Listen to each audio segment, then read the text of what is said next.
तो startup unicorn बनने के लिए क्या फंडामेंटल्स है जो जरूरी रहते हैं? मेरे पास 3-4 करोड़ है।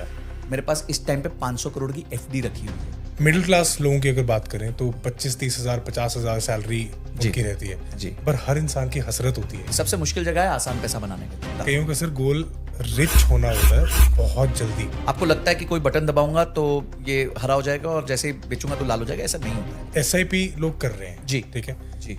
बट SWP स्टार्ट कब करना चाहिए? क्योंकि आपको नहीं पता कि हाँ यार मेरे को इतना कॉर्पस चाहिए या टाइम बाउंड है। कितने देर तक, मैं इसलिए कहता हूं ज्यादा नहीं ज्यादा देर कमाओ, क्योंकि जब आप ज्यादा देर कमाते हो आप अपने आप ज्यादा कमा लेते हो। आपने कभी ताज होटल के बाहर देखा हुआ है? नहीं। आपके चंडीगढ़ में जो सबसे बढ़िया सेक्टर है जहां सारे अमीर लोग रहते हैं, वहां पे कोई लॉटरी की टिकट नहीं। वो कहते हैं ना, मैं तंग हूं नंग नहीं। ठीक है, मैं तंग हूं मतलब मेरे हाथ में तंगी है, नंगा नहीं मतलब मेरे एसेट है। पर मैं आपको बताऊं, एक बॉडी बिल्डर की बॉडी कितनी भी स्ट्रांग हो जाए, उसमें अगर सांस आनी बंद हो जाए ना तो आदमी मर जाता है। हर महीने सोचते हैं कि इस बार बजट बनाएंगे, कि इस बार हम इन्वेस्ट करेंगे, पर पैसा कब आया और कब चला गया ये पता ही नहीं चलता। आज हमारे साथ हैं वो शख्स जो इस पैसे के चक्रव्यूह का रास्ता हमें बताएंगे।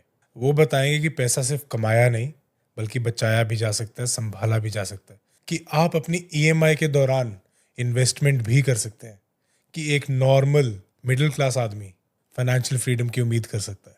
स्वागत है फाइनेंस के महागुरु मिस्टर संजय कठुरिया जी का, जिनसे हम आज वो सवाल पूछेंगे जो आपके दिल में है और जानेंगे उनसे फाइनेंस के कुछ ऐसे सीक्रेट जो आपको कभी किसी ने नहीं बताए होंगे।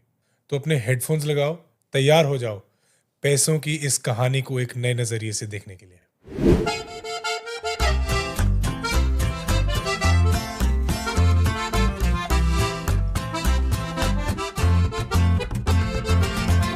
Sanjay sir, welcome to our show. Thank you so much.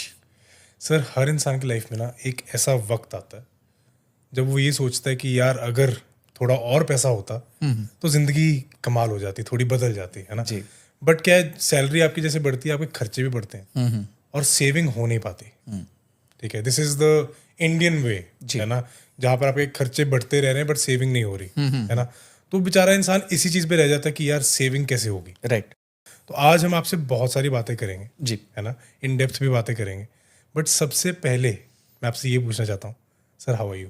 I am very good, thank you so much. आपने मुझे इधर बुलाया and looking forward to this conversation. I am sure इसको देखने के बाद काफी लोगों के माइंड से काफी चीजें उनमें चेंज आएगा और काफी मिथ चली जाएंगी और काफी अच्छी चीजें, पॉजिटिव चीजें आ जाएंगी। एब्सोल्युटली।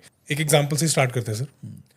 मिडिल क्लास लोगों की अगर बात करें तो 25-30 हज़ार 50 हज़ार सैलरी उनकी रहती है जी। पर हर इंसान की हसरत होती है एक कि यार मैं अपनी जिंदगी इंप्रूव कर सकूं, अपनी फैमिली को एक क्वालिटी लाइफ दे सकूं। राइट है ना। तो वो कोशिश कर रहा है कि यार मैं कैसे अपने रिसोर्सेज बढ़ा सकूं। बट वो एक सपना ही रह जाता है इंसान का कि यार मैं करोड़ रुपए कभी कमा पाऊंगा या नहीं। तो इज देयर अ वे कि ये ख्वाब एक मिडिल क्लास आदमी ले सकता है कि हाँ यार मैं जिंदगी में लेट्स से 10 साल 20 साल में करोड़ों रुपए कमा सकता हूँ? और अगर इसका जवाब हाँ है तो वो कैसे हो सकता है सर? देखिए, कोई भी व्यक्ति जब काम चालू करेगा तो उसकी इनकम एक छोटे लेवल से ही स्टार्ट होगी और धीरे धीरे वो ग्रो होती है। अब आप कितना जल्दी 1 करोड़ अचीव करोगे वो इसी चीज पे निर्भर है कि आप कितना जल्दी अपनी इनकम को ग्रो करते हो और कितना ज्यादा पैसा निवेश करते हो। ठीक है, दो ही चीजें हैं। आप इनकम को ग्रो कीजिए और जो बचत हो रही है उसमें ज्यादा से ज्यादा पैसों को निवेश कीजिए। ठीक है। अब एक व्यक्ति है जिसने 25,000 की तनख्वाह से स्टार्ट किया तो ऑब्वियसली शुरू में उसके पास उतना दम नहीं होगा कि वो ज्यादा निवेश कर पाए। कॉर्पस नहीं है उतना, है ही नहीं। उसके घर की मजबूरियां हो सकती हैं, खर्चे हो सकते हैं, पुराने कोई उधार हो सकते हैं, बहुत कुछ चीजें हो सकती हैं। मैं कहता हूं जैसे लाइफ में ना सब लोग स्टार्टिंग लाइन से नहीं भागते। कुछ लोग लाइन के बहुत पीछे से भागते हैं, कुछ लोग लाइन के आगे से भी भागते हैं जिनके लाइफ में अच्छी सिचुएशन होती है। तो आप समझिए 25,000 एक ऐसे लड़के को सैलरी लग रही है जो गांव से आया है, जिसके माता पिता पे उधार है, बहन की शादी करनी बाकी है और पापा जी की जमीन छुड़वानी है।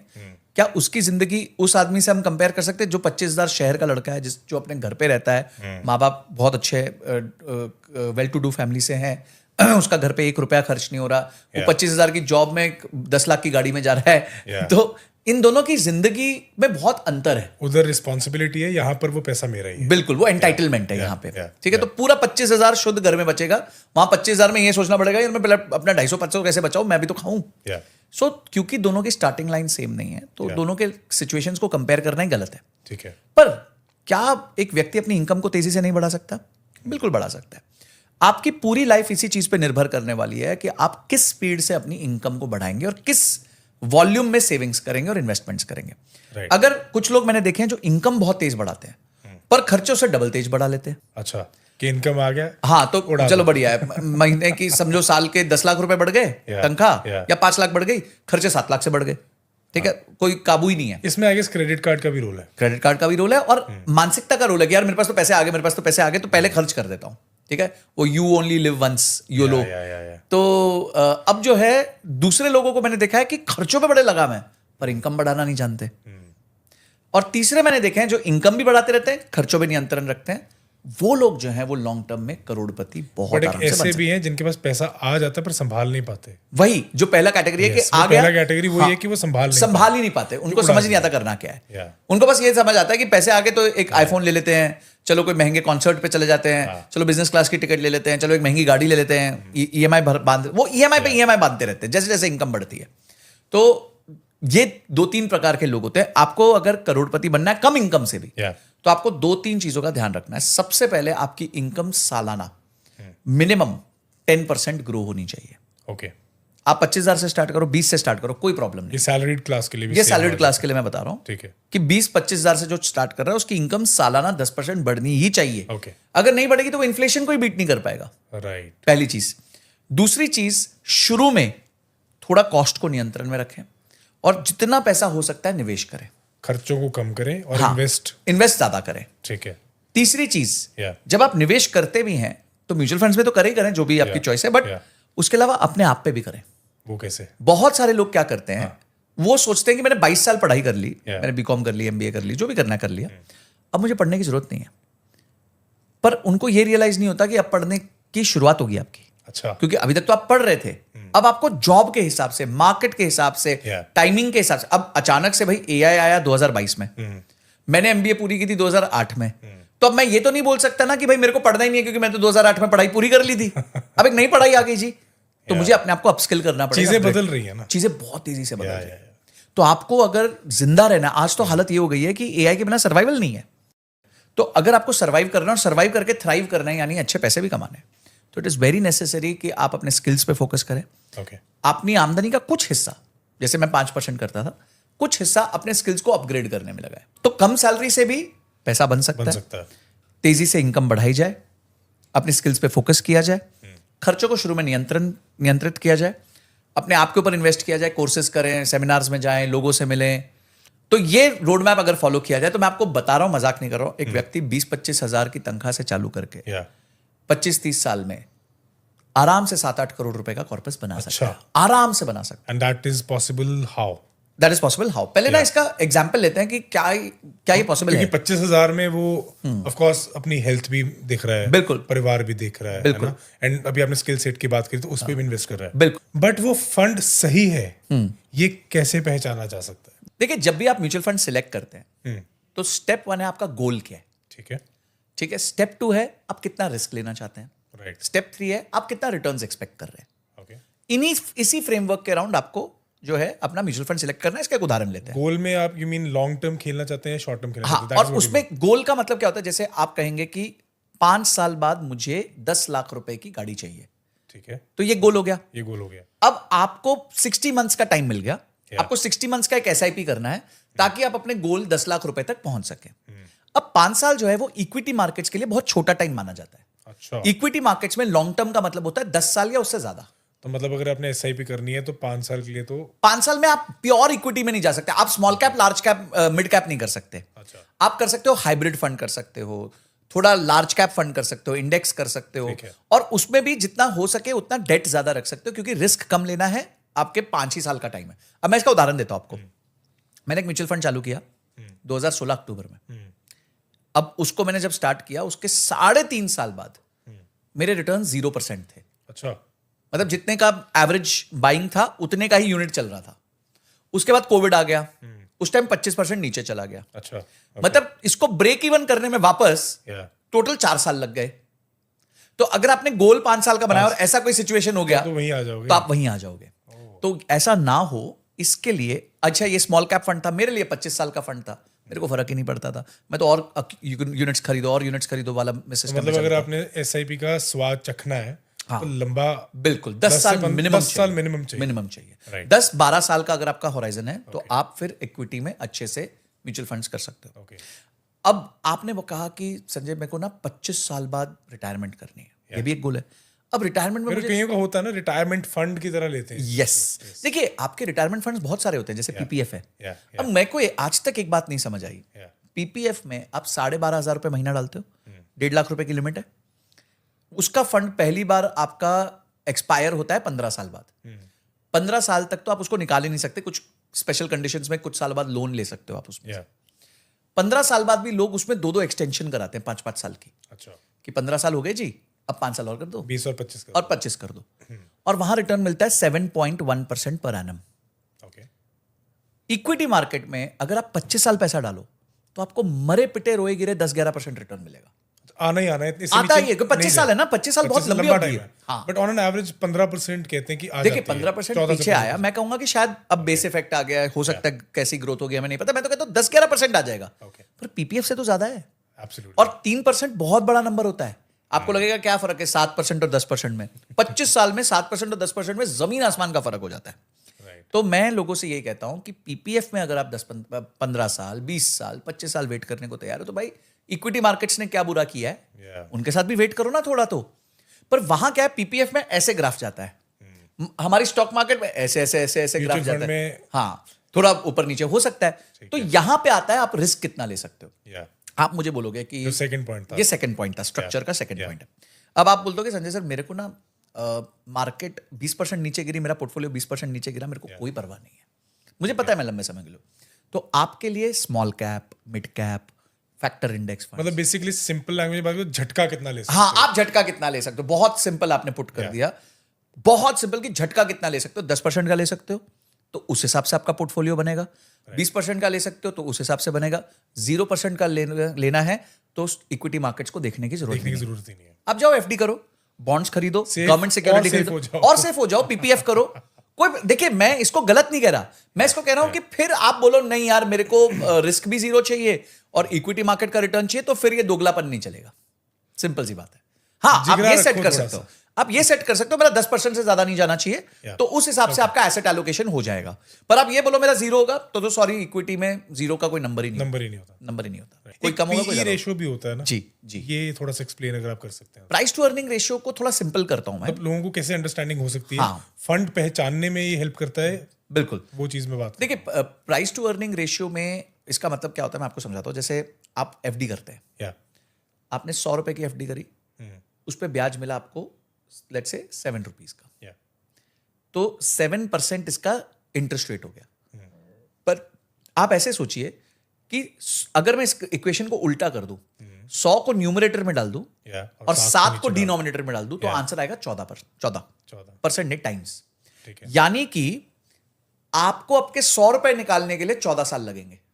या ये होता है price to earning. Okay, price to earning का मतलब होता है ब्रेक इवन, ठीक है, कि आप वो एसेट कितनी कमाई कर रहा है और मैं उस कमाई के लिए कितने पैसे देने को तैयार हूं। ओके, तो प्राइस टू अर्निंग जनरली देखा गया है कि निफ्टी में जब भी 19-20 के आसपास आता है तो निफ्टी वापस पॉजिटिव हो जाता है। ये general lower price to earning range है उसका, उससे नीचे वो नहीं जाता है। ठीक है जी। तो अभी जब पीछे मार्केट्स 21,800 के आसपास गई थी तो उस टाइम पे प्राइस टू अर्निंग जो है वो 19 के आसपास चला गया था, इसलिए लोग कह रहे थे अब इससे ज्यादा नीचे जाने के चांसेस कम हो गए हैं। तो प्राइस टू अर्निंग आपको बताता है कि आप कितनी कमाई के लिए कितना प्राइस देने को तैयार हो उस चीज के लिए। अच्छा, जितना आप कम में खरीदोगे उतना आपने अच्छा खरीद लिया, उतना आपने अच्छा खरीद लिया। ठीक है जी।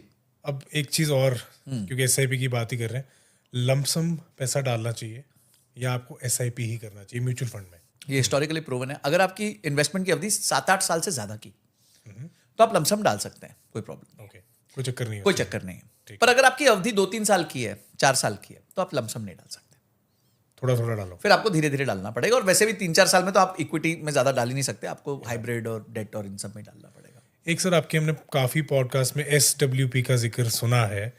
एक मेरा सवाल है उसके लिए कि SIP लोग कर रहे हैं जी ठीक है जी बट SWP स्टार्ट कब करना चाहिए, क्योंकि आपको नहीं पता कि हाँ यार मेरे को इतना कॉर्पस चाहिए या टाइम बाउंड है। तो SWP स्टार्ट कब करना चाहिए, ये मेरा आपसे सवाल है कि आप SIP करोगे पहले, आपने कॉर्पस बिल्ड कर लिया, आपने टाइम दे दिया, सब कुछ कर लिया, बट आपको ये समझ में नहीं आ रहा कि SWP कब स्टार्ट करना है and how does it work.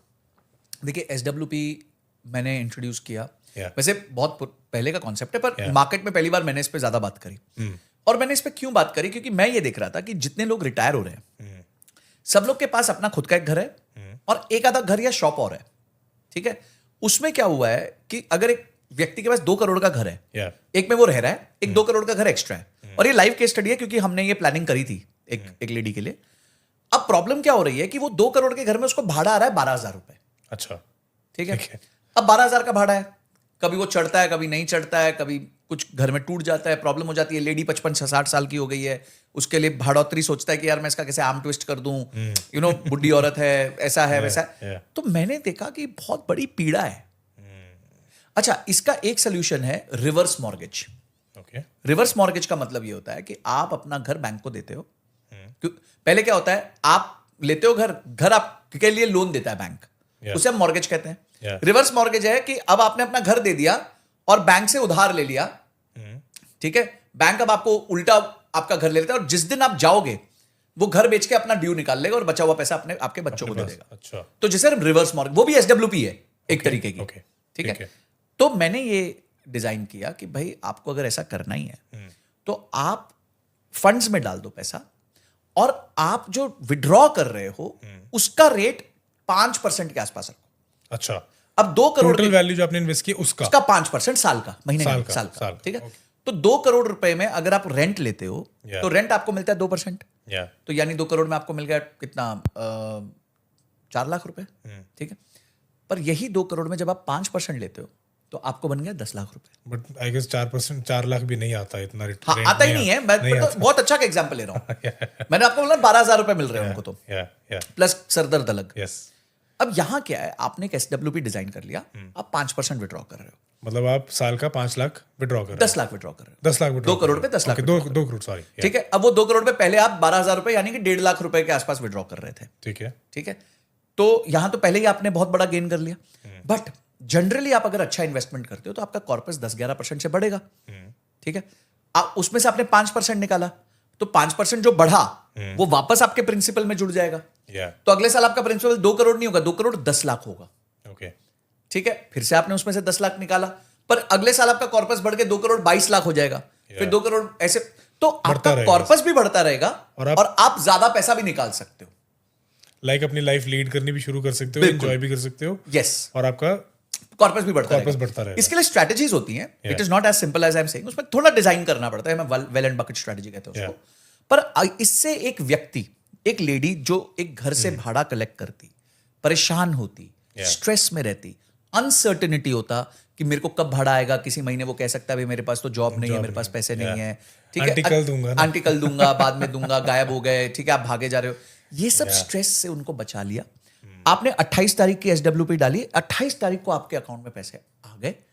आपने बोला मैं हर साल अपनी SWP को थोड़ा बढ़ा दूंगी, मैं इस साल समझो 10 लाख रुपए ले रही हूँ, अगला मैं 11 लाख ले रही हूँ, 10.5 लाख ले रही हूँ, 11 लाख ले रही हूँ, धीरे धीरे अपने इन्फ्लेशन के हिसाब से उसको बढ़ा दिया, ठीक है। वो भी आप कर सकते हो, और उसके अंत में अपने बच्चों के लिए कुछ पैसा छोड़ के भी जा सकते हो, और कभी भी कुछ अकस्मात आपको पैसों की जरूरत पड़ गई, और 2 करोड़ का कॉर्पस आपका कितने ड्यूरेशन में क्रिएट हो सकता है? ये 2 करोड़ का ड्यूरेशन, अगर आप 20,000 की SIP करते हैं, मोटा मोटी 20 साल में आप 2 करोड़ का 20 साल में and then you can start SWP आप start, okay, you will stop investing, you stop investing and you start reaping, okay. मतलब आपका पेड़ अब बड़ा हो गया है, अब उसको खाद वाद नहीं चाहिए, अब उसमें से फल निकालो, फल देता रहेगा, फल खाओ, हाँ, बस अब वो फल खाने का टाइम आ गया। तो ये जब मैंने लोगों को इंट्रोड्यूस किया तो मुझे बहुत लोगों का फोन आया, राइट, कि सर हम फंसे हुए हैं रियल एस्टेट के साथ, हमारे पास, वो कहते हैं ना, मैं तंग हूं, नंग नहीं, ठीक है, मैं तंग हूं मतलब मेरे हाथ में तंगी है, नंगा नहीं हूं, मतलब मेरे एसेट है। पर मैं आपको बताऊं, एक बॉडी बिल्डर की बॉडी कितनी भी स्ट्रांग हो जाए, उसमें अगर सांस आनी बंद हो जाए ना तो आदमी मर जाएगा, सही बात है। तो बॉडी की स्ट्रेंथ नहीं, आपका श्वास मतलब ब्रेथ आनी चाहिए, और ब्रेथ जो है वो हमारे लाइफ की कैश फ्लो है।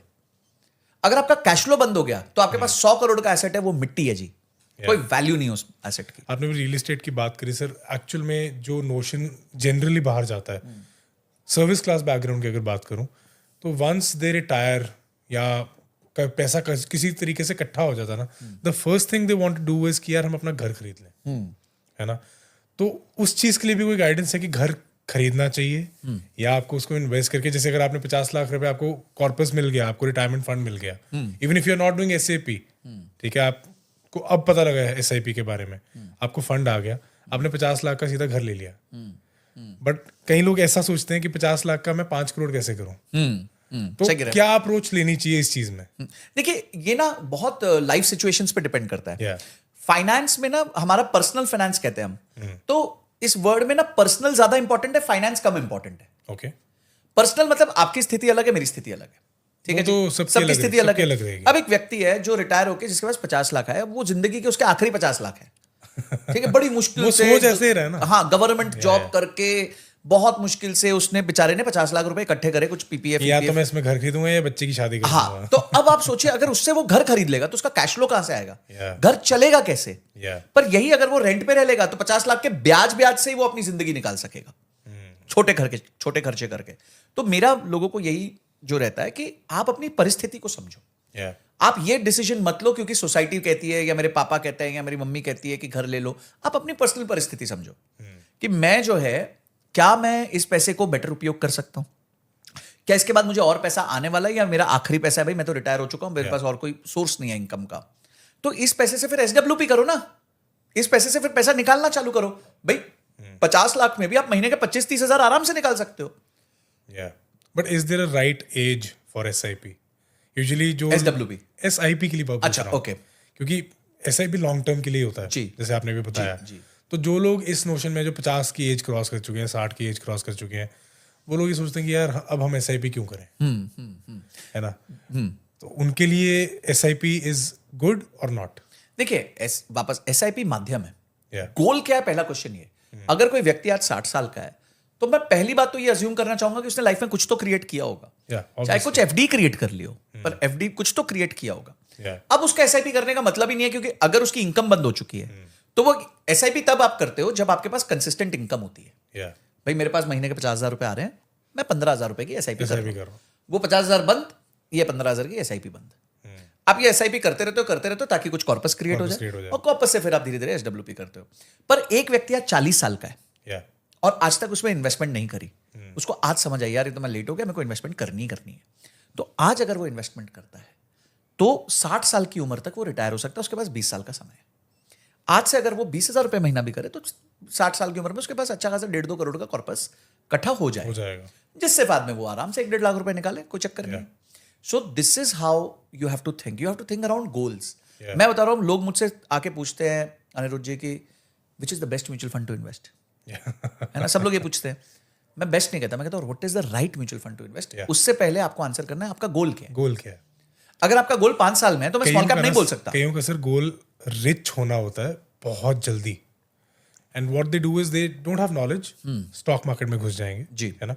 एंड क्योंकि वी हैव सीन केसेस, क्योंकि स्टॉक मार्केट में झुंझुनवाला जी इज देयर है ना, उन्होंने एकदम से सिस्टम रेडी कर लिया and he became a crorepati and stuff. Mutual fund की जब हम अगर बात करते हैं तो we don't hear any such names. Is there any such name कि जो म्यूचुअल फंड के थ्रू जिसने एक अपना सिस्टम प्रॉपर सेट कर लिया हो? Gajendra Kothari, okay, one of the best guys. आप you can search him over internet. एक लेवल तक मैंने भी किया, ठीक है, कि मैंने stock market is not stock में नहीं, मैं तो स्टॉक्स करता नहीं ना, मैं मेजरली मेरा 95% ETF और MF ही चलता है। ओके, और ETF भी MF की तरह ही होता है, मतलब वो ट्रेडिंग होती है बस उसकी, मतलब it is traded on the stock exchange. तो मैं भी MF ETF का ही product. This generation of ours this is about quick money, कि स्टॉक मार्केट में सबको समझ में ये आता है कि हाँ यार वहां पर पैसा डालते हो जल्दी आ जाता है, या फिर लोग इवन फैंटेसी लीग्स की तरफ जा रहे हैं, है ना, लाइक दे लाइक यार यहाँ पर पैसा डालो, you can get quick money for it.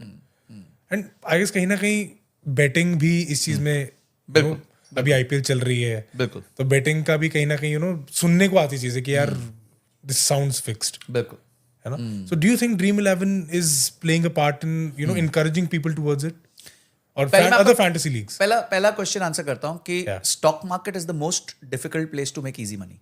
Okay, हाँ, राइट, कि सबसे मुश्किल जगह है आसान पैसा बनाने के लिए। या, आपको लगता है कि कोई बटन दबाऊंगा तो ये हरा हो जाएगा और जैसे ही बेचूंगा तो लाल हो जाएगा, ऐसा नहीं होता है। ओके, हमने भी बहुत ठोकर खाई, हमने भी बहुत गलतियां करी, everybody makes mistakes. The only thing is कि आपको अपने बेसिक्स करेक्ट करने पड़ते हैं, आपको अपना इमरजेंसी फंड रखना है, इंश्योरेंसेस रखने हैं ताकि आपकी लाइफ सेफ रहे। उसके बाद आप रिस्क लेते हो, ठीक है। आप बिना सीट बेल्ट के गाड़ी नहीं चलाते हो हाईवे पे। आपको पता है कि हल्का सा भी आपने जोर से ब्रेक मारी तो आप ही उड़ के जाओगे बाहर, तो you put your seat belt first, कि भाई गाड़ी बैठा हूं तो सीट बेल्ट लगा देता हूँ। लाइफ के सीट बेल्ट लगाने बहुत जरूरी होते हैं। आपने बात करी फैंटेसी गेमिंग की, मैं आपको ना एक बहुत अच्छा क्वेश्चन पूछता हूँ। या, आपने कभी लॉटरी टिकट्स के स्टॉल देखे हैं? या, तो लॉटरी टिकट के स्टॉल आपने कहाँ देखे हैं? सड़कों पे लगे होते सड़कों पे लगे होते हैं। Yeah. सड़कों पे कैसे और लोकेलिटीज में लगे होते हैं? हैं। जहां पे गरीब लोग रहते हैं, क्योंकि वो गरीब आदमी को लगता है, They're luring people actually. नहीं, उनको लगता है ये एक टिकट है जो मेरे को 1 रुपए से 100 रुपए पहुंचा देगी। Yeah. मैं 100 रुपए की टिकट लूंगा, मेरे 1 लाख रुपए बन जाएंगे। आपने कभी ताज के बाहर, ताज होटल के बाहर देखा हुआ है लगे? नहीं। आपके चंडीगढ़ में जो सबसे बढ़िया सेक्टर है जहां सारे अमीर लोग रहते हैं, वहां पे कोई लॉटरी की टिकट मिलती है? No. क्यों नहीं मिलती? क्यों अमीरों के आसपास नहीं मिलती? क्योंकि अमीर लॉटरी नहीं खेलते। Yeah. क्योंकि अमीरों को पता है लॉटरी जैसी कोई चीज होती ही नहीं है, और अगर लॉटरी लग गई तो ये कहा जाता है कि कौन बनेगा करोड़पति में 60% लोग जिन्होंने करोड़पति बने वो Yeah. 1 साल के अंदर फिर से बैंकरप्ट हो गए। अच्छा, सुशील कुमार 5 क्योंकि करोड़ वही रुपए जीते। पैसा संभालना नहीं है। आना आता ही नहीं ना, मैनेज नहीं करना था। आप ये सोच रहे हो कि अचानक से मेरे पास 1 करोड़ आएगा तो आप सीख जाओगे। उस दिन आप गवाह बैठोगे, कोई ना कोई आपके पास आ जाएगा, आपसे पैसे लेके चला जाएगा, आपको पता नहीं चलेगा। सुशील सिंह के साथ यही हुआ था, जो कौन बनेगा करोड़पति में 5 करोड़ रुपए जीते थे, अगले 1 साल के अंदर जीरो हो गए। जीरो हो गए। क्यों हुए? एक गार्बेज कलेक्टर को यूके में करीबन 8 मिलियन पाउंड की वो लगी, लॉटरी लगी, 3 साल के अंदर जीरो हो गया। फिर से वापस कचरा इकट्ठा कर रहा है। इनफैक्ट ये कौन बनेगा करोड़पति वाली बात तो इंस्टाग्राम पर भी काफी वायरल हुई थी। ये मैंने भी देखा था। आप सोचिए कि 60% लोग नहीं मैनेज कर पाते पैसा। जो तरीके से आप 1 रुपया मैनेज करते हो उसी तरीके से आप 100 करोगे, और उसी तरीके से 1 करोड़ भी करोगे। आप अचानक से एक दिन बोलोगे कि यार मैं एक दिन ठीक हो जाऊंगा, जिस दिन मेरे पास 1 करोड़ होगा, ऐसा नहीं होने वाला। तो आपको अपनी हैबिट्स आज बदलनी पड़ेंगी। राइट। तो जितने लोग ये फैंटेसी ऐप कर रहे हैं, ये सब कर रहे हैं, उनको ये समझ जाना चाहिए, the house will always win. You can't win against the house. Dream जो हाँ, फैंटेसी ऐप है, जो ऐप है वही जीतेगी, चाहे वो आपसे सिर्फ 15% ही ले रही है कमीशन या 20% ही ले रही है। Yeah. पर आप जैसे कितने करोड़ों लोगों से ले रही है वो। सरकार जीतेगी क्योंकि सरकार आपसे 28% की जीएसटी ले रही है। Yeah. उसके बाद वो टीडीएस काटती है, तो सरकार का सबसे बड़ा स्टेक है वो 100 रुपए में। तो सरकार को ठीक है, सरकार बोले ठीक है, पागल लोग घूम रहे हैं, करने तो उनको। अच्छा, आपको लगता है आपके 10 रुपए जा रहे हैं, 20 रुपए जा रहे हैं, पर सामने वाला कितना कमा रहा है? 6-7 हजार करोड़ का टर्नओवर है इन लोगों का, एक ऐप का। Yeah. तो जितने ड्रीम 11 पे आज अकाउंट्स है उससे कम डीमैट अकाउंट्स है। यानी अच्छा। लोगों को, यस, उस पर ज्यादा है। हाँ 17 my करोड़ या 22 करोड़ कुछ अकाउंट्स है, और डीमैट अकाउंट्स 14 करोड़ है।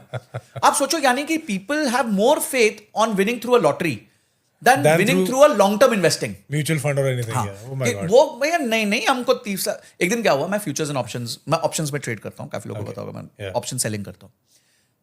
तो एक लड़का है, बोले सर आप कितने रिटर्न कमाते हैं? कमा लेते हैं साल का 18%, 18-20% के आसपास कमा लेते हैं। सर क्या रिटर्न है 18-20%? अच्छा। ठीक है, ओके। मतलब आप कितना कमाते हो? मतलब सर अभी I am still not a profitable trader. Okay. तो मैंने बोला कितने साल हो गए ट्रेड करते हुए? Yeah. बोलते 3 साल हो गए। मतलब कितना लॉस किया अभी तक? तो सर 15 लाख रुपए। ओके। तो मतलब मैंने क्या खोट किए बे? मैं जब 18% कमा रहा कमा रहा हूँ। Yeah. तो बोला नहीं सर, मजा आया तब जब आप 10% महीने का कमाओ। अब आप माइंडसेट समझ रहे हो? Yeah. वो कह रहा है कि इस गेम में आए हो ना, हाँ. तो 10% महीने का कमाओ। मैं कहता हूं कोई भी गेम में जाता हूं, मेरे को क्या फर्क पड़ता है, मैं तो 1.5% महीने का कमा रहा हूं। कमा रहा हूँ। It is not about how much you earn, it is about how long you earn. कितने देर तक, मैं इसलिए कहता हूं ज्यादा नहीं, ज्यादा देर कमाओ, क्योंकि जब आप ज्यादा देर कमाते हो आप अपने आप ज्यादा कमा लेते हो। तो ये जो फैंटेसी बेटिंग है, ये एक तरीके की लॉटरी की टिकट ऑनलाइन हो गई है। Yeah. पहले ये ऑफलाइन मिलती थी, अब ऑनलाइन हो गई है, बस इतना ही फर्क। 3 ऐसे टिप्स जो ये बिगनर्स जो है ना क्विक मनी के पीछे हैं, लॉन्ग टर्म इन्वेस्टिंग के हिसाब से उनके लिए कोई 3 टिप्स है। तो पहले तो आप अपनी इनकम में से कुछ पोर्शन साइड में रख दीजिए, ठीक है। भूल जाइए वो आपकी इनकम ही नहीं है। First tip. अगर आप 25,000 रुपए करते हैं तो 25,000 में से 1,000 रुपए साइड कर दीजिए, ठीक है। भूल जाइए। अगर आपको क्विक मनी का भी है तो ये 1,000 रुपए फिर भी भूल तो जाइए। ये बेसिकली उन बच्चों के लिए भी है जो पॉकेट मनी रखते Yes. हैं या कुछ भी। यस, ये पैसे भूल जाइए और एक अच्छे किसी भी म्यूचुअल फंड में डाल दीजिए, चाहे फ्लेक्सी कैप में डाल दीजिए या लार्ज कैप में डाल दीजिए, किसी में भी डाल दीजिए, ठीक है। ठीक है। दूसरा, उस अकाउंट को कभी भी अगले 25 साल तक देखेंगे नहीं आप। भूल जाओ। भूल जाओ, बिल्कुल भूल जाओ, पैसा है ही नहीं आपका। अच्छा, ठीक है। और तीसरी चीज ये है कि इमीडिएटली अपनी फाइनेंशियल नॉलेज बढ़ाने पे फोकस कीजिए। राइट एटलीस्ट 1 घंटा रोज कोई पॉडकास्ट देखिए, कोई किताब पढ़िए, कोई कोर्स ले लीजिए, कोई सेमिनार में जाइए, कोई वेबिनार अटेंड कीजिए, कुछ ना कुछ अटेंड कीजिए, कहीं ना कहीं से फाइनेंशियल नॉलेज लीजिए, बिकॉज फाइनेंशियल नॉलेज आपको सबसे ज्यादा रिटर्न्स देगी ओवर लॉन्ग टर्म। ये 3 स्टेप कर लीजिए और अपनी एक्टिव इनकम पे फोकस कीजिए, तनख्वाह बढ़ाइए, इनकम बढ़ाइए, ये आपका मेन फोकस हो। अगर इतना कोई 5 साल के लिए कर ले, कर गया, वो मैं गारंटी कहता हूँ वो बहुतों से बहुत आगे निकल। स्टूडेंट्स की बात करें सर, एक ट्रेंड पंजाब में बहुत ज्यादा है, इनफैक्ट नॉर्थ की तरफ ही रहता है ज्यादा। यहाँ क्या चल रहा है सर, लोग जमीन बेचते हैं, कनाडा चले जाते हैं कि वहां जाके हम काम करेंगे, राइट। मेरा सवाल आपसे ये है कि क्या बच्चों को उधर जाना सही है, या वो पैसे को इन्वेस्ट करके कोई स्टार्टअप, क्योंकि स्टार्टअप्स का जमाना है, everybody is going for coming with new ideas, opening up businesses. तो स्टार्टअप्स करने के लिए एक तो कितना पैसा चाहिए, लोगों को यूजुअली ऐसा लगता है कि यार अगर आपने बिजनेस करना है तो you need a lot of money, है ना। तो अगर आप वो जमीन बेच ही रहे हो तो उसको क्यों ना हम यहाँ इंडिया में यूज करें, हम ब्रेन ड्रेन कर रहे हैं। सही कह रहे हो आप। या देखिए स्टार्टअप ना 5 साल में 100 में से 95 फेल होते हैं, या 5 ही जिंदा बचते हैं, ठीक है, और उन 5 में से भी अगले 5 साल में 2 ही बचते हैं। ओके, ये रूल है स्टार्टअप्स का। आप पीछे हिस्ट्री देख लो, अभी पीछे बायजूस का बहुत बुरा हाल हुआ, फिर उसके बाद अभी ब्लू स्मार्ट का आपने देखा बहुत बड़ा इशू हुआ। तो ये सब प्रॉब्लम्स चलती रहती हैं। फंडिंग अगर सोल्यूशन होता तो इन दोनों को बहुत फंडिंग मिली थी। बायजू ने बहुत जबरदस्त पैसा इकट्ठा किया, ब्लू स्मार्ट ने बहुत जबरदस्त पैसा इकट्ठा किया। फंडिंग से बिजनेस नहीं बनता, ये सबसे बड़ी गलत मिथ है। ठीक है, एक कंपनी बनी मिनिमलिस्ट, उसने बहुत ज्यादा फंडिंग नहीं उठाई और वो 3000 करोड़ में HUL को बिक गई, क्योंकि प्रोडक्ट अच्छा था, सर्विस अच्छी थी, क्वालिटी अच्छी थी और मैनेजमेंट अच्छी थी। ओके, अब आप नए हो, आपको ये सब नॉलेज नहीं है, आपको पता नहीं है करना क्या, आपने अपने पुरखों की जमीनें जो बेचनी है, ठीक है, आपने सोचा है मैं बेच के कुछ स्टार्टअप करता हूं। मेरी रिक्वेस्ट ये होगी, हाथ जोड़ के ये होगी कि स्टार्टअप पहले दिन मत करो, किसी स्टार्टअप में नौकरी कर लो, अच्छा, एटलीस्ट 1 साल। Understand how it works. Yes, because startup is not easy. या स्टार्टअप इतना, देखो हमें क्लैरिटी का शौक होता है, कोई नौकरी करता है ना, वो बताता है मुझे बता दो क्या करना है, मैं करके दे दूंगा। स्टार्टअप में कुछ पता नहीं होता, मालिक को ही नहीं पता होता, फाउंडर को ही नहीं पता होता। वो सोच रहा होता आज मैं कैसे बचूं, आज क्या करूं, आज नया क्या करूं, क्योंकि आप अपने आप को फिगर आउट कर रहे हो। तो अगर आप स्टार्टअप करना चाहते हो तो मैं हाथ जोड़ के बोलूंगा स्टार्टअप पहले दिन मत करो। इट्स लाइक आपके पास मर्सिडीज है तो आप सीधा मर्सिडीज पे गाड़ी चलाना मत सीखो। आप कोई ड्राइविंग स्कूल चले जाओ और वहां पे छोटी गाड़ी कर लो, कुछ ठोक पीट लोगी तो वहीं हो जाएगी। राइट, उसके बाद आपको पता चलेगा क्या आपका नेचर भी है स्टार्टअप में काम करने का। एब्सोल्युटली। कुछ लोग होगा कि यार सुनने को बड़ा अच्छा लगता है जी, स्टार्टअप स्टार्टअप स्टार्टअप, Yeah. वहां गए तो पता चला कॉल 16 घंटे काम करेगा यार, कॉल ऐसे करेगा यार, कॉल गाली खाएगा। नहीं, अपने तो वही ठीक है, पढ़ाई करके कहीं नौकरी बड़ी कंपनी में लग जाते हैं। तो बेसिकली यू आर सेइंग कि अगर आप जमीन बेचने का सोच रहे हो तो अभी जमीन मत बेचो, हाँ, उससे पहले नौकरी कर लो, यहाँ नौकरी कर लो, फिर यहाँ स्टार्टअप कर, अगर मन करे। हाँ, तो अगर आपको समझ आ जाए मैं ये कर सकता हूं, मेरे को 5 साल लगेंगे, आई एम गेम। नहीं तो भैया कोई बात नहीं, जाओ कनाडा जाओ, बिल्कुल जाओ, कोई प्रॉब्लम नहीं है भाई। कोई भी चीज खराब और अच्छी नहीं होती, आपके स्वभाव के हिसाब से। अगर आपका स्वभाव बन रहा है स्टार्टअप का, कीजिए, नहीं बन रहा है तो मतलब एटलीस्ट घर के पैसे मत खराब कीजिए। राइट, अब कुछ लोग होते हैं सर जिनके पास एक्चुअल में कैपिटल रहता है पहले से ही स्टार्टअप स्टार्ट करने के लिए, चाहे उन्होंने नौकरी कर ली, लेट्स अज्यूम नौकरी कर चुके हैं, ठीक है ना, इसको थोड़ा फॉरवर्ड करते हैं कि नौकरी कर चुके हैं, they have gained the experience, they have the resources as well to start a business. ठीक है, एक तो अप्रोच हो गया ये, ठीक है। सेकंड अप्रोच, इस अप्रोच पे मैं बाद में आऊंगा, ठीक है। जो दूसरी अप्रोच है, बंदे ने नौकरी कर ली है बट उसके पास पैसा नहीं है to start his own business, to have a startup, right.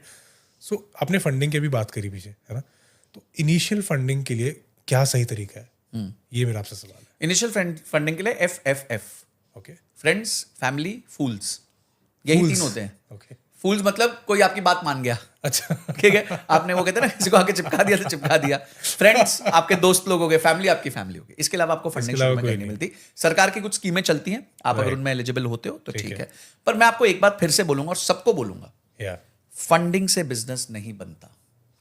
जो बिजनेसेस सक्सेसफुल होते हैं वो फंडिंग पे फोकस नहीं करते हैं, वो प्रोडक्ट पे फोकस करते हैं, ऑफरिंग पे फोकस करते हैं। छोटा सीड कैपिटल लग सकता है आपको, ₹1,00,000 ₹2,00,000। आज मैंने इतने लोगों को देखा, छोटी एज के हैं, वो अपनी एजेंसी बनाते हैं, AI की वेबसाइट, ₹5,000 में वेबसाइट बनती है और काम चालू कर जाते हैं। बिल्कुल। तो एंड ऑफ द डे ऐसा तो नहीं है कि सिर्फ पैसा होगा तो ही बिजनेस होगा। मैंने तो बहुत सारे पैसे वालों को भी बिजनेस हारते हुए देखा है। तो बिजनेस करना है, जैसे हमने स्टार्ट किया आफ्टर जॉब, मैंने अपना कंटेंट का काम चालू किया, हमारा पहले दिन से था भाई प्रॉफिटेबल होना है। एक दिन मेरे एडिटर ने पूछा, सर आपके पास तो ठीक ठाक पैसे, आप इतना क्यों हम पे फोकस ये करते हो, प्रेशर करते हो? मतलब वो क्या, उसका मतलब ये थोड़ी है कि उड़ा देंगे, मतलब इतने पैसे इसलिए क्योंकि ये माइंडसेट है। तो जहां से जा रहा है वहां से आना भी है, बिल्कुल। पर क्या होता है, बच्चे लोग सोचते हैं मेरे पिताजी के पैसे हैं, मेरे पास 10 लाख है, मेरे पास 20 लाख है, चलो That's फूकते exactly फूकते। what my mindset is. मैं एक बिजनेस को कंसल्ट कर रहा था। The business has a net worth of, उनकी family net worth is more than 3000 crore. Oh my God. अब एक जगह कुछ ठेकेदारी का काम था, क्लाइंट से पैसे आए नहीं थे और सप्लायर चिल्ला रहा था। तो जो उनका मैनेजमेंट का सीईओ था, जो भी था, वो आके बोलता है सर एक काम करिए ना, आप तो इतने पैसे वाले हो, ये जरा 1 करोड़ की फंसी हुई है, अच्छा। जरा दे दीजिए, 10 दिन बाद 20 दिन बाद पैसे आ जाएंगे, तो मैं आप लौटा देना। Right. तो इन्होंने बोला कि जो ओनर थे उन्होंने बोला मैं नहीं दूंगा। Okay. तो बोलते सर आपके पास, तो बोलो सुनो, मेरे पास 3000 करोड़ है, Yeah. मेरे पास इस टाइम पे 500 करोड़ की एफडी रखी हुई है, Yeah. पर ये तुम्हारे 1 करोड़ के लेने, जाओ उससे 1 करोड़ लाओ और अपने सप्लायर को पैसा दो, मेरे पास मत आओ। मैंने जो धंधे में लगाना था मैंने लगा लगा दिया। दिया। अगर ये वाला मेंटालिटी आप नहीं रखोगे ना तो लोग इजी हो जाएंगे। Easy हो जाएंगे। अगर उनको पता है ना सेठ के पास पैसा है, कमाने की कोई जरूरत नहीं है, तो मैं तो अपनी टीम को बोलता हूँ भाई तनख्वाह तुमने निकालनी है, तुम्हारी तनख्वाह तुमने निकालनी है, तुम जरा बता दो कैसे निकालोगे। तो ये वाली कोई बात ही नहीं है कि यार तुम्हारे पास पैसे हैं कि नहीं है, that is all secondary. Okay. धंधा होगा तो प्रॉफिटेबल होगा, नहीं होगा तो मेरे तो नहीं समझ आता भाई, मेरे को स्टार्टअप कल्चर नहीं समझ आता। राइट। अब बिजनेस की बात ही करें, थोड़ा और एक्सप्लोर करते हैं बिजनेस को।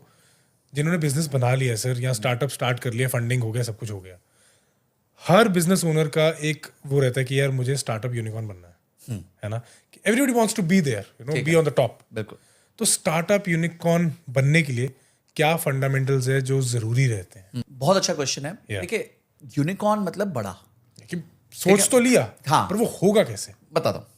देखिए, पहले ना आपको ये समझना पड़ेगा कि एक शार्क है ना, वो तालाब में नहीं रहती, वो समंदर में रहती है। ठीक है? तो अगर आपको शार्क बनना है, यानी आपको बड़ा बनना है, यूनिकॉर्न बनना है, तो आपको समंदर में जाना पड़ेगा। अब इसका मतलब क्या हुआ? यानी जो बिजनेस आप कर रहे हो उसका मार्केट साइज बहुत बड़ा होना चाहिए। ओके। जैसे अगर आप, so you need to understand the niche you want to serve. Yes, मतलब जिस चीज को आप सर्व कर रहे हो ना, वो प्रॉब्लम बहुत बड़ी होनी चाहिए। ओके। अब मैं इसका 2 उदाहरण देता हूं आपको। डीमार्ट, या ठीक है, डीमार्ट का मार्केट बहुत बड़ा है, या क्योंकि हर जन को परचूरन चाहिए और सस्ता चाहिए। भारत का तो यही है, तो मार्केट बड़ा हो गया। आज उनका 55,000 करोड़ का टर्नओवर है और करीबन 3-3.5 करोड़ का प्रॉफिट है। प्रॉफिट है। और कंपनी आज करीबन 2.5-3 लाख करोड़ की वैल्यूड है। क्या बात है। ठीक है, तो यूनिकॉर्न क्या, यूनिकॉर्न का पापा बन गई है। ठीक है, $30 बिलियन की कंपनी हो गई है। या अब आते हैं दूसरी तरफ, एक ब्रांड है, समझो कोई सिल्क साड़ी का ब्रांड है। आज वो बहुत प्रॉफिटेबल है, प्रॉफिट बहुत ज्यादा करता है, पर उसका टर्नओवर ही 400 करोड़ है, या क्योंकि वो तालाब में है। सिल्क साड़ी का मार्केट बहुत छोटा है, एक तो साड़ी, ऊपर से सिल्क साड़ी, ऊपर से महंगी। तो आपने अचानक से मार्केट छोटा कर दिया। तो जब आपने मार्केट ही छोटा कर दिया, यूनिकॉर्न कैसे बनोगे आप? चाहे आप कितना भी प्रॉफिट कर लो, 80% प्रॉफिट कर सो लो। If you are starting a business और आप एम रखते हो यूनिकॉर्न बनने का, यूनिकॉर्न बनने का, हाँ। तो पहले मार्केट स्टडी करो कि आप घुसना किस चीज में चाहते बिल्कुल। आपका जो काम है वो रोजमर्रा का काम होना चाहिए। हो। ओके। जैसे डीमार्ट हो गया, या दवाई बेचते हो आप, दवाई बेचते हो, ओयो जैसा होटल्स चलाता है, मामाअर्थ जो जैसे, डेली चीजें यूज जो डेली चीजें ज्यादा यूज होती है, जिसमें ज्यादा पॉपुलेशन वो राइट प्राइस पॉइंट पे यूज कर सकते हैं। फॉर एग्जांपल, जैसे शैम्पू या कुछ भी। बिल्कुल। ओके। अभी जैसे कॉस्मेटिक्स है, तो कॉस्मेटिक्स में एक ब्रांड है फॉरेस्ट एसेंशियल्स। यस। वो $1 बिलियन ब्रांड नहीं है। क्यों नहीं है? क्योंकि वो महंगा है। महंगा है, तो वो मार्केट में है, पर वो महंगा है, अमीरों का ब्रांड हो। अमीरों का ब्रांड हो गया। ठीक है, तो आपको ये समझना पड़ेगा कि आपका प्राइस पॉइंट क्या है, क्योंकि भारत बहुत गरीब देश है। भारत में आज भी अगर आप टॉप 1% देखो तो उनकी एवरेज इनकम साल की 40 लाख से, मतलब 40 लाख से ऊपर अगर आपकी इनकम है तो आप टॉप 1% में हो।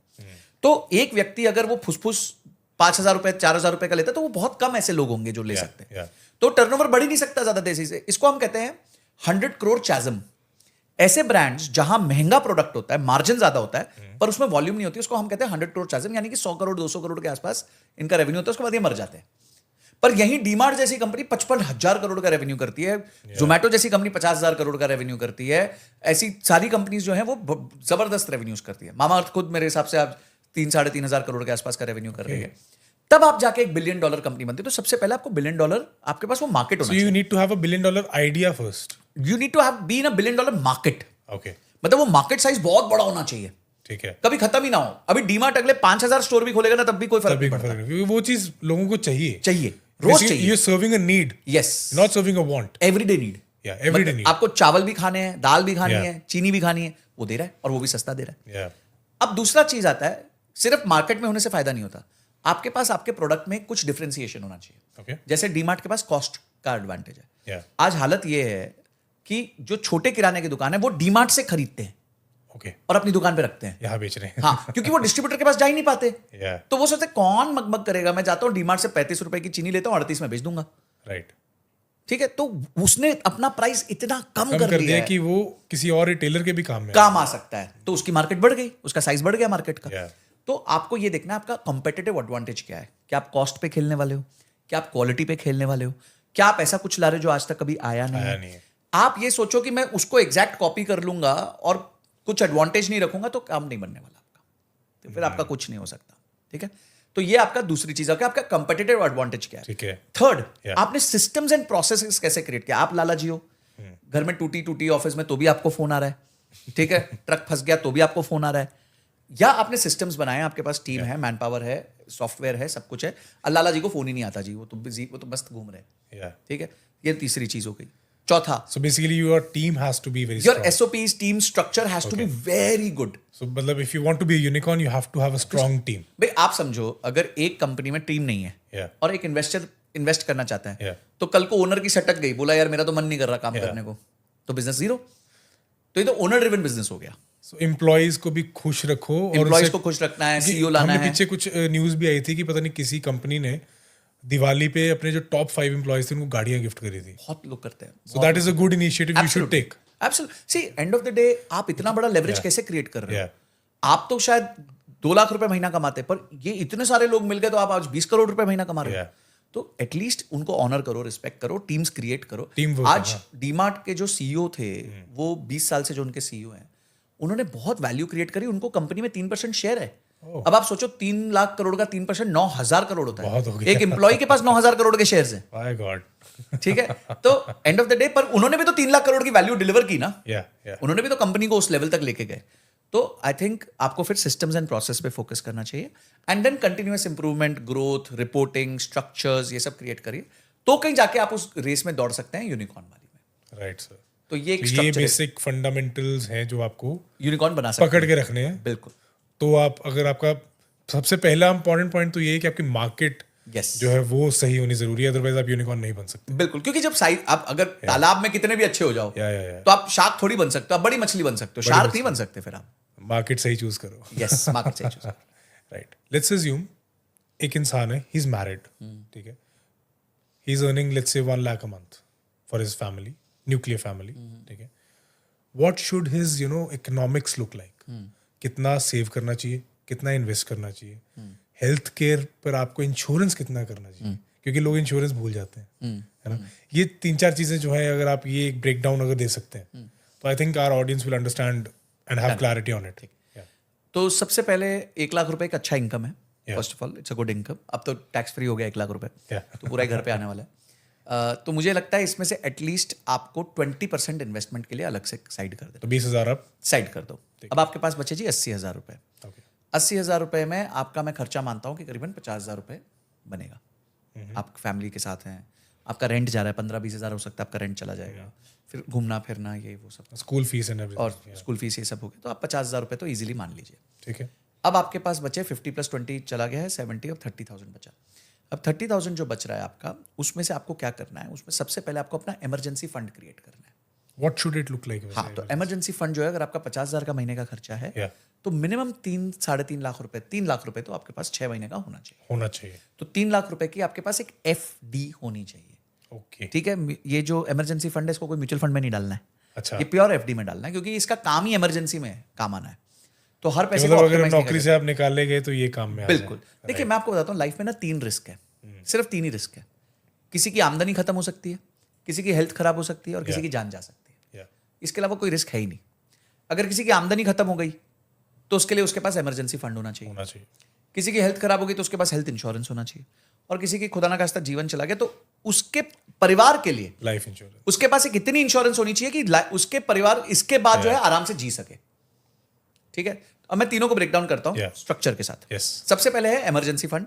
इमरजेंसी फंड आपके लिए है कि आमदनी खत्म हो गई तो, कुछ प्रॉब्लम हो गई तो, जॉब चली गई, कोविड आया, ठीक है, तो एटलीस्ट 6 महीने का खर्चा अपने पास हो। 6 महीना काफी होता है फिगर आउट करने के लिए लाइफ में क्या करना क्या है। करना क्या है। Plus you are already investing as well. हाँ, वो तो छोड़ देता हूँ, वो तो देखना भी नहीं है, अच्छा, वो देखना नहीं है, वो देखना लॉन्ग टर्म के लिए छोड़ वो दो। तो लॉन्ग टर्म के लिए छोड़ा हुआ है आपने। Right. ठीक है, वो तो 20,000 हमने सैलरी से माइनस कर दिया, आपकी तनख्वाह ही 80,000 है, हम तो ऐसे मानते हैं। ठीक है, अब आपने अपना वो क्रिएट कर गुड लिया। Way to look at it. हाँ बिल्कुल, पर्सपेक्टिव चेंज करो। यस, पर्सपेक्टिव चेंज करना पड़ेगा। Yeah. बड़े बुजुर्ग यही करते थे कि 1,000 रुपए 2,000 रुपए दूसरे अकाउंट में डाल देते थे, गुल्लक में डाल देते थे, यही करते थे। अब इमरजेंसी फंड हो गया। सेकंड है health insurance. Health insurance at least 20 lakh रुपए की रखिए। कोई भी एक अच्छी हेल्थ इंश्योरेंस खरीद लीजिए जिसमें प्री एग्जिस्टिंग डिजीजेस कवर्ड हो, जिसमें आपके रूम रेंट पे कैप ना हो। अच्छा। तो इससे अच्छे से एक कंसल्टेंट से बात करके एक प्रॉपर हेल्थ इंश्योरेंस लीजिए। ज्यादा महंगी नहीं आएगी, साल का मुश्किल से आपका 20-25 हजार रुपए लगेगा, यानी महीने का 2,000 रुपए जाएगा। ठीक है। ठीक है जी। और तीसरी चीज है लाइफ इंश्योरेंस। Yeah. अब लाइफ इंश्योरेंस लेने का एक रूल होता है। ऐसे नहीं कि मन मर्जी आपको भाई मेरे को 2 करोड़ की चाहिए, 4 करोड़ की चाहिए, ऐसा नहीं है। लाइफ इंश्योरेंस का एक फॉर्मूला होता है लाइफ। एल का मतलब है लाइबिलिटीज, आप पे उधार कितना है। तो अगर समझिए आप पे 50 लाख का उधार है तो इसको आप लिख लीजिए।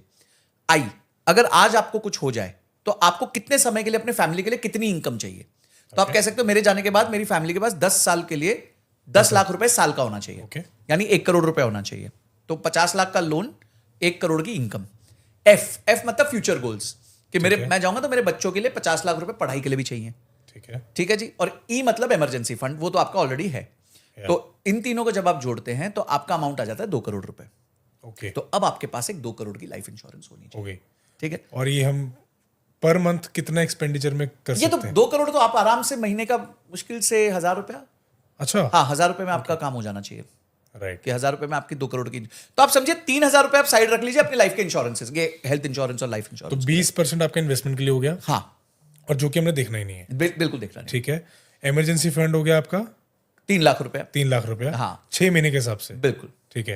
And then your life insurance. Then life insurance और 50,000 आपके जो खर्चे हैं वो चले गए। तो अब आपके पास ये बैलेंस लाइफ हो गई है। अब धीरे धीरे आपका कुछ बट पैसा इसमें बचा। सेविंग के लिए कितना पैसा बचा? 20,000 गया ना, 20,000 चला गया, वो तो गायब हो गया। अब जो इसके अलावा बच जाएगा उसको आप एक अपॉर्चुनिटी कैपिटल फंड बना लीजिए। राइट। ठीक है, कि एक और कैपिटल बना लेते हैं, एक और एफडी बना लेते हैं, कल को एक अपॉर्चुनिटी आएगी तो कर लेंगे, या जो घर का डाउन पेमेंट करना है उसके लिए कर सकते हो। तो ये सारी चीजें अगर आप बेसिक स्ट्रक्चर से चलोगे तो आप अचीव कर लोगे। राइट। सर अभी एक जैसे मार्केट नीचे जा रही है ना, तो फंड्स क्या करते हैं, एनएफओ लॉन्च करते हैं, एनएवी उसका बिल्कुल ही कम कर देते हैं। तो क्या एक जो बंदा ऑलरेडी एसआईपी कर रहा है, should he go for that fund, या उसको सिर्फ अपने एसआईपी में ही लगा रहे, जो फंड में लगा वो ही करता रहे? देखो, आप अपने एसआईपीज में लगे रहो। ओके। एनएफओज आते रहेंगे। ठीक है। अभी आपको पता नहीं होता उसने क्या परफॉर्मेंस की है, क्या नहीं किया, तो it is may not be the right time. जिसके पास कुछ एक्सेस कैपिटल है उसमें डाल दे। अगर नई अपॉर्चुनिटी ढूंढ रही है और उस अपॉर्चुनिटी से वो अलाइंड है, कर लेने तो छोड़ दे। ठीक है। थोड़ा सा गोल्ड पर बात कर सकते ओ यस, बिल्कुल करनी चाहिए। लाख रुपए हो गया जी। हैं? सो अभी के टाइम में गोल्ड में इन्वेस्ट करना सही है या आपको रियल एस्टेट में इन्वेस्ट करना चाहिए? देखिए, जब गोल्ड 60,000 था ना, तब भी लोग कहते थे फट मतलब ज्यादा है, 70 हुआ फिर भी ज्यादा है, 80 हुआ ज्यादा, तो लाख रुपए हो गया। गोल्ड है ना, मतलब इट्स अ प्रेशियस मेटल, उसकी एक वैल्यू है, स्टोर वैल्यू है। सारी वर्ल्ड के सेंट्रल बैंक्स उसको रखते हैं। तो मुश्किल है कि वो ऐसे अचानक से ओवरनाइट 70,000 हो जाएगा, 80,000 हो जाएगा। हाँ, ये जरूर हो रहा है कि वो ओवरनाइट सडन जब फॉल आने का चांस मेरे को कम लग रहा है। Okay. तो मैं तो गोल्ड खरीदता ही हूं, मेरा रूल है। जब भी गोल्ड थोड़ा गिरता है मैं खरीदता। if you have excess cash, you can park it in gold, it's okay. बिल्कुल करा जा सकता not real estate. है। रियल एस्टेट स्टक हो जाता है ना। अभी अगर आपने गोल्ड खरीद लिया तो वो लिक्विड है। कल को समझो आपने गोल्ड का ETF खरीदा है और वो 5% बढ़ गया, तो आप कल बेच दो। ETF पर आने वाला था कि आपको फिजिकल गोल्ड लेना चाहिए या you should go for digital gold? देखिए, 3 तरह के गोल्ड होते हैं। एक्चुअली 4-5 तरीके होते हैं गोल्ड में इन्वेस्ट करने के। सबसे पहला होता है jewellery. Jewellery is not an investment, ये याद रखना। ज्वेलरी में वेस्टेज होता है, ज्वेलरी में मेकिंग चार्ज होता है। तो ज्वेलरी पहनने के लिए मजे का, मतलब जिन्होंने सोचा कि मैंने 5 लाख की वो एक गहना ले लिया तो अरे वाह वाह वाह। हाँ, नहीं देखिए, वो स्टोर ऑफ वैल्यू है, वो बट मतलब वो इन्वेस्टमेंट नहीं ornament है, है, वो वो आपका ऑर्नामेंटल वैल्यू है उस चीज की, बस। ठीक है। उसके साथ इमोशन जुड़ा है। सेकंड, आपने गोल्ड का ब्रिक ले लिया, वो भी एक अच्छा तरीका है, बट उसको स्टोर करने में रिस्क बहुत रहता है। घर पे कुछ चोरी हो गई, कुछ हो गया, और अगर आप बैंक में भी डालते हैं, that is what you call the physical gold. Okay. तो बैंक में भी डालेंगे तो आपको बैंक में रेंट का, जो भी आप रेंट देते हैं साल का, उसका सिर्फ 100 टाइम्स का ही प्रोटेक्शन है। तो अगर कल को आपने 10 लाख का सोना रखा है और आपका 3,000 रुपए का साल का लॉकर रेंट है, तो कुछ हो गया बैंक को, तो 3 लाख रुपए ही देगा वो आपको, 10 लाख रुपए नहीं देगा। तो ये भी ध्यान रखना होता है। तीसरा चीज है, आपने बोला कि डिजिटल गोल्ड में 3% का GST लगता है। ठीक है। तो अगेन इनएफिशिएंट तरीका है। चौथा तरीका है ETF। अच्छा। ETF जो है वो काफी अच्छा तरीका है, बिकॉज इसमें कोई कॉस्ट ज्यादा नहीं लगती, इसमें मात्र 0.2% की कॉस्ट लगती है ETF की। ओके। और ये हाईली लिक्विड होता है, और इसमें आपको 1 साल के अंदर अगर आपने बेचना तो आपको शॉर्ट टर्म कैपिटल गेन्स लगता है, और 2 साल के अंदर बेचा, 1 साल के बाद बेचा तो लॉन्ग टर्म कैपिटल गेन्स लगता है, जैसे इक्विटी में लगता है नॉर्मल। ठीक है। और 5वां सबसे अच्छा तरीका था सॉवरेन गोल्ड बॉन्ड, जो अब बंद हो चुके हैं। तो अभी सरकार सॉवरेन गोल्ड बॉन्ड्स लेके नहीं आ रही। तो आइडियली आज के दिन जो सबसे अच्छा तरीका वो ETF के माध्यम से। ETF, ETF आप कहाँ से कर सकते हैं? आप नॉर्मल कोई भी आपका ब्रोकर डीमैट अकाउंट है उधर से ले सकते वहाँ से ETF ले हैं, सकते बिल्कुल ले सकते हैं। हैं। थोड़ा सा अभी इस क्लास को फन करते हैं। चलो ठीक है। ठीक है, it's like a mini rapid fire, है ना सर? सो अगर आपको इमेजिन करना हो किसी फिक्शनल कैरेक्टर को कि वो स्टॉक मार्केट में हो, तो वो कौन होगा? Uncle Scrooge. Uncle Scrooge? हाँ, ओके। क्योंकि उनको पैसे का बहुत अच्छा नॉलेज है। ओके, अगर पैसा एक इंसान होता हाँ, तो आपका उसके साथ क्या रिलेशनशिप होता? I think extreme love and respect का। Okay, extreme love and respect का। ठीक है। Sanjay sir, last question, if you are the finance minister of India, कौन से ऐसे 5 लॉज हैं जिनको आप डिमोलिश करोगे, हटाओगे, और कौन से ऐसे 5 लॉज हैं जिनको आप लेकर आना चाहोगे? देखिए, मैं 5 की जगह मैंने कुछ थॉट प्रोसेस अपना दे देता हूँ। ओके, मैं मेरिटोक्रेसी को बहुत प्रमोट करना चाहूंगा। एवरीथिंग शुड बी मेरिटोक्रेसी, चाहे वो ब्यूरोक्रेसी में हो, चाहे कहीं भी हो, कि जो परफॉर्म करेगा उसको आगे जाने का चांस बेस्ड ऑन मेरिट। हाँ, राजा का बेटा राजा नहीं बनेगा, ठीक है? तो वो वाला थीसिस कॉन्सेप्ट नहीं रखना चाहिए। ठीक है। सेकंड, मुझे लगता है कि जो चीज हमें अबॉलिश करनी चाहिए वो है कंफ्यूजिंग लॉज। आज एक व्यापारी कहीं ना कहीं हमेशा कोई लॉ को ब्रेक कर रहा होता है अननोइंगली, ठीक है? कभी भी कोई व्यापारी ना लॉ ब्रेक नहीं करना चाहता, वो धंधे का काम धंधे की तरह करना चाहता है। उसे पता ही नहीं है पर उसके पता ही नहीं वो कौन ये लॉ है। Yeah. तो आई थिंक बहुत कॉम्प्लेक्स लॉज को मैं तोड़ना चाहूंगा। Okay. थर्ड, मैं कभी भी व्यापारी को या किसी को भी चोर की नजर से नहीं देखना चाहता। मतलब वो गिल्टी अनलेस प्रूवन अदरवाइज ये वाला तो है। टैक्स पक्का बचा रहा होगा। हाँ, ये तो चोर ही है। Yeah, तो आई थिंक मैं वो वाली नजर से नहीं देखना चाहूंगा व्यापारी को, and I would want to look at them at a very positive light. Right, और क्योंकि वो एम्प्लॉयमेंट जनरेट कर रहे हैं कंट्री के लिए। एब्सोल्युटली। फोर्थ, मुझे टैक्स लॉज को, जो ओवरऑल टैक्स लॉज होंगे उसको बहुत ज्यादा आसान करना है। मतलब फाइलिंग एक इंडिविजुअल को करनी ना पड़े, उसको सिर्फ पता चल जाए उसको इस साल इतना टैक्स देना है, बस, ताकि उसको टैक्स का नोटिस ही ना आए। टैक्स वाले नहीं बता दिया भाई तूने मेरे को इस साल 1 लाख रुपए देने, ठीक है भैया लो 1 लाख रुपए, थैंक यू। बात खत्म हो जाएगी। हम क्यों फाइल करें? आपके पास मेरा पैन नंबर है, आपके पास मेरा आधार नंबर है, आपके पास मेरे बैंक अकाउंट स्टेटमेंट है, आपके पास मेरे सारे डीमैट अकाउंट है, तो आप ही करके दे दो मेरे को कि भाई इतना बनता है तुम्हारा। डायरेक्ट कर दो। उल्टा होना चाहिए कि मैं बताऊं कि नहीं मेरे का इतना नहीं बनता, इतना बनता है, ठीक है? आप तो बताओ पहले मेरा कितना बनता है। डायरेक्ट हो जाए वो। हाँ, तो डायरेक्ट हो जाए। तो आई थिंक ये इजी करना चाहूंगा मैं। ओके, और जो मैं चीजें और करना चाहूंगा, मतलब पॉजिटिव लाइट पे करना चाहूंगा, वो ये करना चाहूंगा कि education before issuing GST certificate mandatory करना चाहूंगा। ओके। हाँ, मतलब आपको एक कोर्स कंप्लीट करके एक टेस्ट देना GST पड़ेगा। है क्या? हाँ, नहीं GST नहीं, धंधा कैसे करते हैं। धंधा कैसे करते हैं? क्योंकि देखिए, जब आप एक बिजनेस चालू करते हैं तो आप बैंक से पैसा लेते हैं, आप सप्लायर को एंगेज करते हैं, कस्टमर को एंगेज करते हैं, एम्प्लॉइज को एंगेज करते हैं, और अगर आपने पैसे को ठीक से नहीं मैनेज किया तो ये सारे लोग लॉस खाएंगे। तो एक बिजनेस कैसे चलना चाहिए उसका कोई एक हमारे को कोर्स होना चाहिए, और वो कोर्स हर व्यापारी को पहले टेस्ट देना पड़े, और उसके बाद जैसे हमको म्यूचुअल फंड का डिस्ट्रीब्यूटर बनना है तो एक एग्जाम देना पड़ता है। ऐसे क्यों नहीं बनने देते आप? बनने दो हमारे को। अगर हमारे को स्टॉक्स में एडवाइस देनी है तो हमारे को एक एग्जाम देना पड़ता है। तो अगर एक बंदे को व्यापार करना है तो उसको भी तो एग्जाम देने दो। ऐसा क्या कुछ भी कोई भी उठ के व्यापार बिजनेस चालू कर लेगा, एटलीस्ट उसको सीखने तो दो। GST फाइल कैसे करते हैं, बैलेंस शीट क्या होती है, How does actually a business work, basically? At least the financials of the business, so that he understands कि क्या पॉजिटिव है क्या नेगेटिव है, और उसका कंट्रोल बेटर हो बिजनेस पे। तो ये मैं कुछ चेंजेस करना करूंगा चाहेंगे। डेफिनेटली। अभी सर आपने बैंक लोन की बात करी, उधार की बात करी, तो उधार कितना सही है? देखिए, उधार है ना, उसके लिए सही है जो उधार तैयारी से लेता है और उसको चुकाता है। ओके। पर जो उधार डेस्परेशन में लेता है उसके लिए उधार बहुत बेकार है। रिलायंस पे 3.25 लाख करोड़ का उधार है। ओह, अच्छा। एक आम आदमी पे 3.25 लाख रुपए का उधार हो जाए ना, वो रोने लग जाता है। उनका 3.25 लाख के आगे करोड़ लगा हुआ है, पर उनको फिर भी कोई प्रॉब्लम नहीं है। क्यों नहीं है? क्योंकि उनको वो मैनेज करना आता है। इट्स लाइक एक व्यक्ति जिम में जाके 100 किलो का भी डंबल आराम से उठा रहा होता है, और दूसरे वाला 2 किलो में भी स्ट्रेस ले रहा होता है। तो डंबल की गलती थोड़ी है यार। आप वो जो 100 किलो वाला है उसने अपनी क्षमता बनाई है कि भाई मैं 100 किलो का डंबल आराम से उठा, धीरे धीरे वो बिल्ड किया है। तो इसी तरीके से आप बिजनेस को बिल्ड करते हैं। जब आप उधार लेते हैं तो प्रिपेयर करते हैं, मैं ये उधार क्यों ले रहा हूं, मैं इससे क्या करने वाला हूं, कैसे मेरे को पैसे वापस आएंगे, मैं उधार कैसे चुकाऊंगा, और ये सब चुकाने के बाद मुझे क्या प्रॉफिट बनेगा। आज तक मैंने बहुत कम व्यापारियों को इतना डिटेल में उधार लेने से पहले काम करते हुए देखा है। उनको बस मेरे को उधार दिला दो, मेरे को उधार दिला दो, मेरी ये प्रॉब्लम होगी, उधार दिला दो। अरे यार, उधार सोल्यूशन नहीं है। अगर उधार सोल्यूशन होता तो इतनी सारी कंपनीज बैंकक्रप्ट क्यों होती है उधार की वजह से? आपने देखा बड़ी बड़ी कंपनीज हो गई, चाहे जेट एयरवेज हो गई, चाहे बीच में बहुत सारी कंपनीज, किंगफिशर हो गई, सारी कंपनीज डब्बा हुई। उधार के कारण थोड़ी हुई, उधार के मिसमैनेजमेंट। तो ये उधार लेना गलत नहीं है, बिल्कुल नहीं है। उधार लो बट उसे मैनेज करना बिल्कुल स्ट्रांगली मैनेज करना। घुड़सवारी सब लोग नहीं कर सकते ना, तो आपको पहले सीखनी पड़ती है। जब आप सीख जाओगे तो आप घोड़े को कंट्रोल कर सकते हो, नहीं तो घोड़े के ऊपर बैठ के देखो कैसे वो आपके ऊपर नीचे करता है। So it is very important to learn to manage debt, क्योंकि डेट से क्या है, देखिए कुछ चीजों में ना, जैसे आप रोड बना रहे हो, तो रोड तो आप अपने पैसे से बना ही नहीं सकते, आपको उधार लेना ही पड़ेगा। पर अगर आपको रोड बनानी नहीं आती, प्रोजेक्ट मैनेज करना नहीं आता, आप टाइमली बेसिस पे प्रोजेक्ट कंप्लीट नहीं कर पाते हो, तो फिर तो आप कभी वापस ही नहीं कर पाओगे उधार, क्योंकि उधार का ब्याज तो संडे को भी काम करता है, 26 जनवरी को भी काम करता है, 15 अगस्त को भी काम करता है, होली दिवाली ईद सब जगह काम करता है। तो एट दैट टाइम आप कैसे बिजनेस में मैनेज कर रहे हो, कैसे अपने प्रोजेक्ट को कंप्लीट कर रहे हो, ये सारी चीजें बहुत इंपॉर्टेंट होती है। तो उधार से आप बहुत ज्यादा अमीर भी बन सकते हो, और उधार आपको सड़क पे भी लेके आ सकता है, खत्म भी कर सकते हैं। ये दोनों ताकत उधार में है। आप किस तरीके से उसको इस्तेमाल करते हो, यहाँ पे निर्भर करता है। Absolutely sir, thank you so much Sanjay ji sir.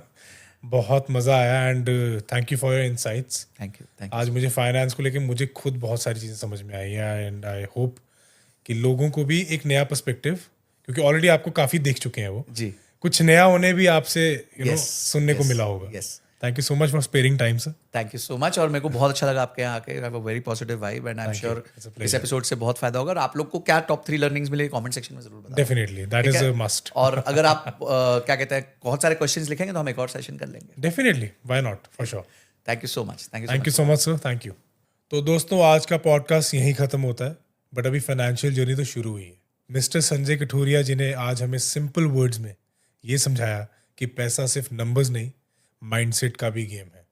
उसे कमाना एक स्किल है, पर उससे भी ज़्यादा इंपॉर्टेंट है उसे संभालना। Thank you so much for tuning in today. एक नए पॉडकास्ट के साथ, एक नई सोच के साथ बहुत जल्दी मिलेंगे next week. Thank you so much.